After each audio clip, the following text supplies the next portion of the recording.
some other application. For example, if you wanted to view a SQL database in some other tool, or you had some picture format that wasn't supported by Autopsy, you can extract them out and open them up in that other tool. So you can right-click, say extract files. That'll give you a prompt, and you can pick where to go. It defaults to the case folder, as we saw in a couple of videos ago. You can also view an external viewer. This is basically going to launch that file using whatever viewer is associated with that extension. So if it were something like a JPEG file, it would open that up in whatever picture viewer you have by default, or whatever movie player you have for that extension.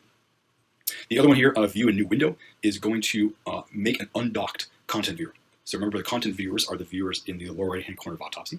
You can make an undocked version of those that floats around to wherever you want to go, and it can display that file. And what happens is when you make that undocked content viewer with that file, it won't change. So you can then go back to Autopsy and you can poke around, you can go various places, and the content viewer that's in Autopsy will change based on those selections, but that undocked one will stay with that file. So you can keep it around as kind of a reference if you're trying to compare things, or just look at two things side by side.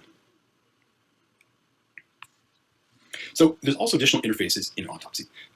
Our goal is that pretty much all of the data that we ever can extract out can be found in the tree. That's one of our general goals of making this somewhat easy, is all the data is in that tree. You just need to kind of know the right general area for it. But there's some kinds of data that's easier to view in a more specialized and focused interface.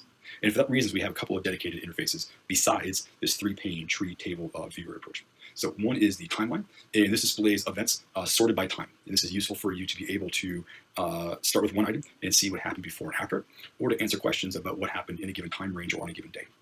We'll see that a bit more later on in the course. Second one is image gallery. This is all focused on displaying pictures and videos, and they'll be grouped by folder. And the basic use case here is getting through a large number of pictures as part of a child exploitation case or some other very media-intensive kind of investigation. Third view is about communications, about being able to display accounts and messages, call logs, various things around smartphones and phones and emails. It's basically a way of more powerfully viewing accounts and messages than what you can get in the basic generic tree. All of these we'll look at later on, but they can all be opened up from the toolbar. There's image videos for image gallery, communications, and timeline. So here's an example of the timeline interface. Again, it's very different than the tree structure and table. This has got a set of filters up here, some bar charts in this view, and then whatever date range you selected, you can see the events over there and the file type specific thing over here on the right.